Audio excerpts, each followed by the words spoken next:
Last part में master जुआन लाव और दुबूसी ने साथ मिलकर ब्लैक ड्रैगन एम्परर लॉन्ग झाव के ऊपर अटैक कर दिया था और फिर ये तीनों ही बैटल करना शुरू कर देते हैं और तभी लॉन्ग झाव जुआन लाव के ऊपर एक काफी बड़े स्पिरिचुअल हैंड से अटैक कर देता है। तो जुआन भी काफी ज्यादा एनर्जी को रिलीज करके इस हैंड को डिस्ट्रॉय कर देते हैं और फिर क्या था, दुबूसी भी इससे लड़ने लग जाता है।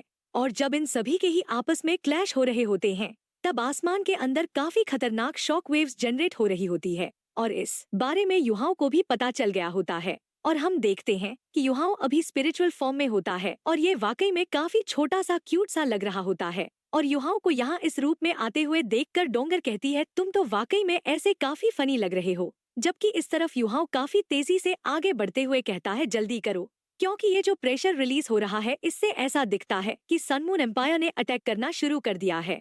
और हम कितनी दूर जा सकते हैं ये चीज सिर्फ इस आधे घंटे पर ही निर्भर करती है।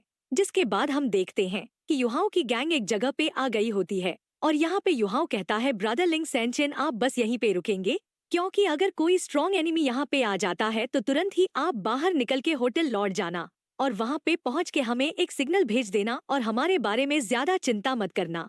और रही बात ब्रदर सांसी और सिस्टर ननन की, तो वो हमें रास्ते में मिल जाएंगी और सियोसियो डोंगर और वांग क्वियर तुम तीनों ही मेरे साथ इस रास्ते चलो। जिसके बाद ये तीनों ही लड़कियां युहाओं को फॉलो करने लगती हैं और युहाओं कहता है, अब जब हमने एंटर कर ही लिया है तो अब हमारा सामना यहाँ के गार्ड से होगा, इसलिए डोंगर अगर तुम लाइन में सबसे आगे रहोगी जबकि सियोसियो और वांग क्वियर एक दूसरे के पीछे रहेंगी और जो मैं कह रहा हूँ बिल्कुल वैसा ही होना चाहिए और गलती से भी गलती मत करना। जिसके बाद हम देखते हैं कि ये चारों ही एक जगह पे आ जाते हैं जहाँ पे युहाओं कहता है, वांग क्वियर इस लेफ्ट डोर का पासवर्ड 376-451 है और इस येलो की को अंदर डाल के राइट में घुमा दो। और वांग क्वियर तुम्हें लेफ्ट वॉल पे वो 3 येलो स्क्वायर ब्रिक्स दिख रहे हैं, इनमें से फर्स्ट ब्लॉक को 3 बार टैप करो, 5 बार दूसरे ब्लॉक को जबकि तीसरे ब्लॉक को 1 बार।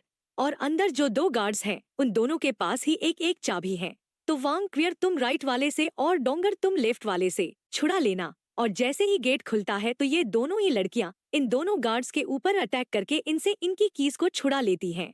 और अभी हमें जो ये 2 चाबियां मिली है इनमें से जो डोंगर के पास है वो लेफ्ट वाले की है जबकि जो वांग क्वियर के पास जो है वो राइट वाले की है। और रही बात तीसरी चाबी की, तो वांग क्वियर वो वही चाबी है जो हमें पहले मिली थी और अब ये आखिरी दरवाजा है और इस दरवाजे के पीछे इनके सोल टूल्स के लिए मटेरियल स्टोरेज एरिया है और यहाँ पे वाकई में काफी ज्यादा रेयर मेटल्स होते हैं। और इन सभी को देख के इन सभी के काफी तगड़े वाले होश उड़ जाते हैं और हम देखते हैं कि ये सभी लोग ही चोरी छिपे सनमून एम्पायर के रेयर मेटल्स के गोडाउन में आ गए थे। और युहाओं बताता है, ये जो स्टोरेज बॉक्स है ये पूरी तरीके से रेयर मेटल से भरे हुए हैं और इनके ऊपर जो मार्किंग्स है उनके हिसाब से यहाँ पे पूरे 32 तरह के रेयर मेटल्स हैं। और इस चीज को सुनकर डोंगर खुश होते हुए कहती है, बहुत बढ़िया, हम अमीर हो गए। जिस पर युहाओं कहता है, नहीं ये सबसे वैल्यूएबल नहीं है क्योंकि इनके पास टोटल 3 वेयर हाउसेस है और ये तो बस अभी पहला ही है, चलो अब सेकंड वाले पे चलते हैं। और हाँ, यहाँ के फ्लोर कलर पे भी ध्यान देना और जो ये डार्क कलर्स की टाइल्स हैं उन पर ही अपने कदम रखना और जिनके दोनों तरफ रेड एजेस है उनके करीब भी मत जाना वरना ये तुरंत ही अलार्म्स बजा देगी। और फिर हमें 15 मिनट बाद का सीन दिखाया जाता है जहाँ पर कोई कहता है, मैं काफी ज्यादा थक चुकी हूँ, क्या कोई और रास्ता नहीं है। और फिर हम देखते हैं कि ये चारों वापस से एक और डोर के सामने आ गए होते हैं जहाँ पे वांग क्वियर कहती है, यहाँ पे तो एक और की हॉल है और इसे देख के ऐसा लगता है कि हमारे पास इस दरवाजे की चाबी नहीं है और अब तुम ही बताओ कि अब हमें क्या करना चाहिए और क्यों ना हम बस उन्हीं रेयर मेटल्स को ले ले। और करीब हम 30 स्टोरेज टाइप सोल टूल्स लेके आए हैं जो कि काफी होंगे इन सभी को पैक करने के लिए। जिस पर युहाओं कहता है, बहुत अच्छे, मैं सोच ही रहा था, मैंने इस सिचुएशन के बारे में ओरिजिनली में सोचा था कि जितना हो सके उतना ज्यादा परेशानी से दूर रहूंगा, लेकिन अब ऐसा लगता है कि असल में हम इस दरवाजे को खोल सकते हैं। और तभी वांग क्वियर अपने रौद्र रूप में आते हुए कहती है, अगर मैं अपनी पूरी पावर के साथ अटैक करती हूँ तो शायद मेरे पास इसे खोलने का एक चांस है और मुझे तो बस इतना बता दो कि कहीं इस दरवाजे के ऊपर कोई काउंटर अटैक मैकेनिज्म तो नहीं है ना। और वांग क्वियर को ऐसे देख के डोंगर और सियोसियो ये दोनों ही हैरान होती हैं और ये कहती है, हे जरा सा शांत हो जाओ, इतना भी गुस्से में मत आओ। और तभी हम देखते हैं कि युहाओं अपनी कार्विंग नाइफ को बाहर निकाल लेता है और इसे देख के वांग क्वियर कहती है, क्या ये लाइफ ऑफ गोल्ड है। और इस चीज को सुनकर युहाओं काफी हैरान होता है और ये पूछता है, आखिर तुम इसके बारे में कैसे जानती हो। और युहाओ मन में कहता है मास्टर के अलावा ये पहली इंसान है जिसने इसे पहचाना है। और वांग क्वियर कहती है मैंने बिल्कुल भी नहीं सोचा था कि इस साइज का भी लाइफ गोल होगा, क्योंकि गोल्डन ड्रैगन स्पीयर जो है वो किसी के भी वाइटल एनर्जी को निगल सकता है। और ये जो कार्विंग नाइफ है ये लाइफ गोल्ड से बनी है, तो ये भी किसी भी ऑब्जेक्ट की वाइटैलिटी को अब्सॉर्ब कर सकती है। और तुरंत ही वांग क्वियर इस कार्विंग नाइफ को उसकी होल के अंदर डाल देती है। और इस चीज को देख के डोंगर और सियोसियो ये दोनों ही हैरानी के साथ कहती हैं, इसने तो सीधे उसके अंदर डाल दिया, और लगता है कि ये कि इसे डायरेक्टली अब्सॉर्ब कर रही है। और तभी वांग क्वियर का ये जो गोल्डन ड्रैगन स्पीयर होता है ये भी ग्लो करने लगता है। और तभी हम देखते हैं कि वांग क्वियर को चारों तरफ से लाइफ फोर्स घेर लेती है। और इस चीज को होते हुए देखकर युहाओ भी हैरानी के साथ मन में कहता है ऐसा लगता है कि इस दरवाजे के अंदर काफी ज्यादा वाइटल फोर्स को अब्सॉर्ब कर रखा है। जिसके बाद ये सीधे वांग क्वियर की जो गोल्डन ड्रैगन स्पीयर उसके पास जा रही है। और मैंने नहीं सोचा था कि इस कार्विंग नाइफ को इस तरीके से भी इस्तेमाल किया जा सकता है। जिसके बाद हम टूर्नामेंट के साइड का सीन देखते हैं, जहाँ पे युहाओ अब भी पार्ट्स को ही बना रहा होता है। और इसे देख के ये जो टकला रेफरी होता है ये मन में कहता है करीब करीब सभी लोगों के ही सोल टूल्स कंप्लीट हो गए हैं, और ज्यादा से ज्यादा बस 1 या 2 कोर्स ही रह रहे हैं। लेकिन ये बच्चा तो अब भी सोल टूल के पार्ट्स ही बना रहा है। क्या ऐसा हो सकता है कि ये कोई ह्यूमैनॉइड सोल टूल हो? नहीं, ये पूरी तरीके से नामुमकिन है, क्योंकि उसके हर एक सेक्शन के लिए कम से कम सैकड़ों कोर मैजिक सर्कल्स की जरूरत होती है।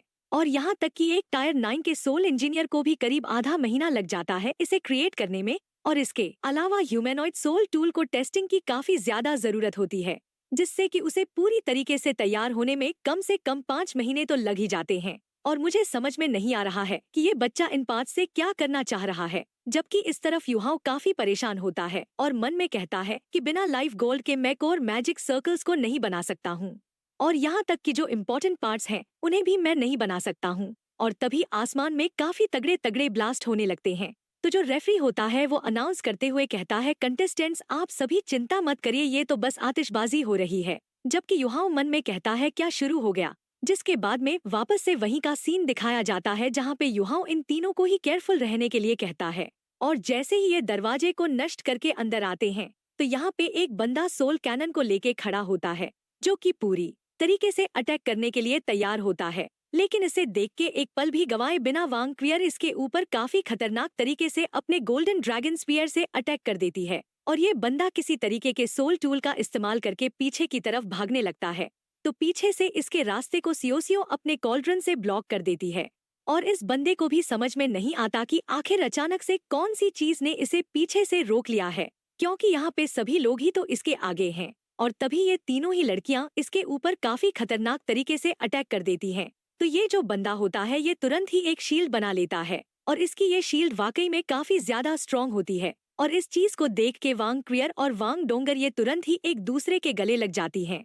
और ये दोनों मिलके मार्शल सोल फ्यूजन को इस्तेमाल करती है, जिसकी वजह से यहाँ पे एक काफी ज्यादा पावरफुल और एकदम नई फिगर अपीयर होती है, जिसे देख के इस बंदे के काफी तगड़े वाले होश उड़ जाते हैं, क्योंकि ये वाकई में काफी खतरनाक लग रही होती है। और ये तुरंत ही अपने गोल्डन ड्रैगन स्पीयर से इसके ऊपर अटैक कर देती है, इसके इनविंसिबल शील्ड के ऊपर। तो ये जो शील्ड होती है ये इसे रोक नहीं पाती है, और इस अटैक के साथ ही इस बंदे का नामो निशान मिट जाता है, और ये तुरंत ही जल के राख हो जाता है। और इस बंदे को यहाँ से तुरंत ही डिसअपियर्ड होते हुए देख के सियोसियो खुश होते हुए कहती है ये तो डोंगर और वांग क्वियर के बीच की मार्शल सोल फ्यूजन स्किल है ना, ये तो वाकई में काफी ज्यादा सुंदर है। और मैं वाकई में इस चीज से काफी सरप्राइज भी हूँ, क्योंकि मुझे नहीं लगा था कि ये सच में ये परफॉर्म कर सकती हैं। तो दोस्तों इसी के साथ आज का ये वीडियो यही एंड होता है। अगले पार्ट के लिए इस वीडियो में नेक्स्ट पार्ट लिखकर जरूर से कमेंट करना। तब तक के लिए बाय बाय, टेक केयर।